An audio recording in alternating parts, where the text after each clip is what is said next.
94 కీర్తన 18వ వచనాన్ని, నా కాలు జారిని నేను అనుకునగా యెహోవా నీ కృప నన్ను బలపరిచింది. ఏమనుకున్నాడంటే ఈ భక్తుడు, నా కాలు జారినని అనుకునగా. నువ్వు కూడా అనుకోవచ్చు కొన్నిసార్లు, ఇక నా పని అయిపోయింది, ఇక నేను సాధించలేను, నేను ఇంకా ముందుకు వెళ్ళలేను, దీన్ని నేను జయించలేను, కొన్ని కంక్లూషన్కి వచ్చేస్తూ ఉంటారు. కొన్ని సమయాల్లో కంక్లూషన్కి వస్తారు, నేను ఆ అప్పు తీర్చలేను, నేను ఈ రోగాన్ని జయించలేను, ఈ సమస్య నుండి నేను బయటపడలేను, నేను జారిపోయాను, నా పని అయిపోయింది అనేటువంటి మాటలు మీరు ఎప్పుడైనా విన్నారా? మీకు జ్ఞాపకం వచ్చిన వాళ్ళు చేతి చూపించండి. అలాంటప్పుడు ఈ భక్తుడు కూడా అలాగే అనుకున్నాడు. ఏమనంటే, నా కాలు జారిన అనుకునగా, ఇక అయిపోయింది నా పని అనుకున్నాడంట. ఆ సమయంలో దేవుడు అద్భుతంగా సాయం చేశాడు. నీ కృప నన్ను బలపరుచున్నది. దేవుని కృప పడిపోతున్న వ్యక్తిని నిలబెడుతుంది, స్థిరపరుస్తుంది, బాగు చేస్తుంది. అంటే పడగొట్టేది కాదు కృప, నిలబెట్టేది కృప. ఈ రోజులో కొన్ని తప్పుడు బోధలు, కృప ఉంది కాబట్టి నేను ఎక్కడైనా పడిపోతాను, ఏమన్నా చేస్తానంటున్నాను. No, that is a wrong concept. You are not understanding the word of God. వాక్యం నువ్వు సరిగా అర్థం చేసుకో. వాక్యం ఏమంటుందంటే, పడిపోయిన వాడిని నిలబెట్టి స్థిరపరచడానికి దేవుడు తన కృపనిస్తున్నాడు. సో జిగటగాల దొంగ ఊబిలో పడిపోయిన నిన్ను బయటికి లాగి బండయ్యను దేవుని వాక్యం మీద నిన్ను స్థిరపరుస్తాట. ప్రభా నన్ను స్థిరపరచమని ఎంతమంది అడుగుతారు? రైట్. ఎవరెవరు జారిపోయాను అనుకుంటున్నారో, పడిపోయాను అనుకుంటున్నావో, కృంగిపోయాను, నా వల్ల ఏం కాదనుకుంటున్నావో, నేను సాధించలేను అనుకుంటున్నావో, నీతోనే ప్రభు మాట్లాడుతున్నాడు. ప్రార్థన చెయ్యి. ప్రభా, నేను ఎక్కడైతే జారిపోయాను, ఎక్కడైతే పడిపోతున్నానో, ఎక్కడైతే కృంగిపోయాను, అక్కడ నేను లేవనెత్తబడినట్లు నీ కృప నాకు దయచేయండి. నీ కృప చేత, నీ కృప నన్ను బలపరచుచున్నది అన్నాడు. ఈ విషయం 3000 సంవత్సరాల క్రితం రాయబడినట్ల దేవుని వాక్యం అయితే, అపోస్తలుడైన పౌలు దేవుని దగ్గర ప్రార్థన చేశాడు.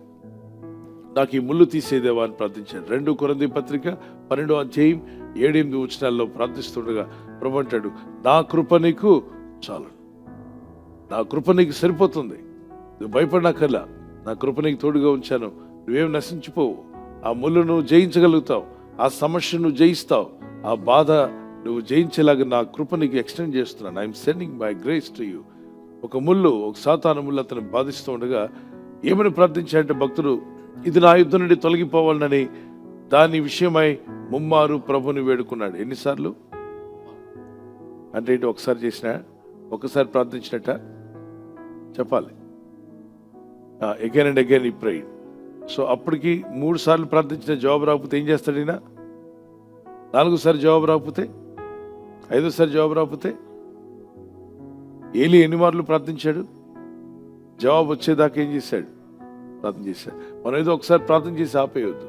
దేవుడు జవాబు ఇస్తాడు, నమ్మండి, ప్రార్థిస్తూనే ఉండండి, ప్రార్థిస్తూనే ఉండండి.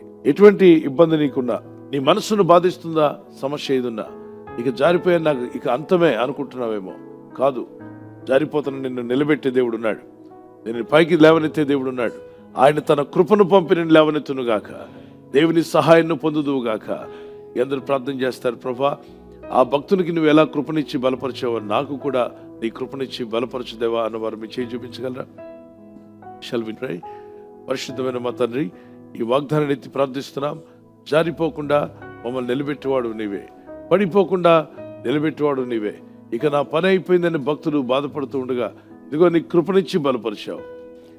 పౌలు భక్తుడు ప్రార్థించాడు, నాయన దేవా ఈ ముళ్ళను తీసివేయమని ముమ్మారు ప్రార్థించినప్పుడు నా కృప నీకు చాలునన్నావు, కృపనిచ్చి అతన్ని విడిపించావు, కృపతో మమ్మల్ని బలపరుస్తున్నావు. బలపరిచే నీ కృప నాకు దయచేయి.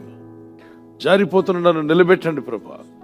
ఫైనాన్షియల్గా, స్పిరిచువల్గా, మరి ఆర్థికంగా కానీ, ఆత్మీయంగా కానీ, ఆరోగ్యపరంగా జారిపోతున్నావేమో, జారిపోచున్న నీకు దేవుడు తన కృపను దయచేయునుగాక. ఈ రాత్రి నెమ్మదితో పండుకొని సురక్షితంగా కాపాడబడినట్లుగా నీ అగ్ని కంచి వేసి మమ్మల్ని కాపాడండి.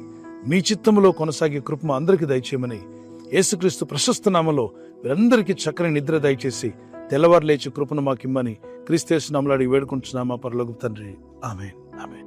ఈ వాగ్దానాన్ని మీతోనే ఉంచుకోకుండా లైక్ చేయండి, షేర్ చేయండి. అనేకులు ఈ యొక్క ఛానల్ సబ్స్క్రైబ్ చేసుకోమని తెలియపరచండి. సబ్స్క్రైబ్ చేయని వారు కూడా సబ్స్క్రైబ్ చేయండి. Good night. God bless you.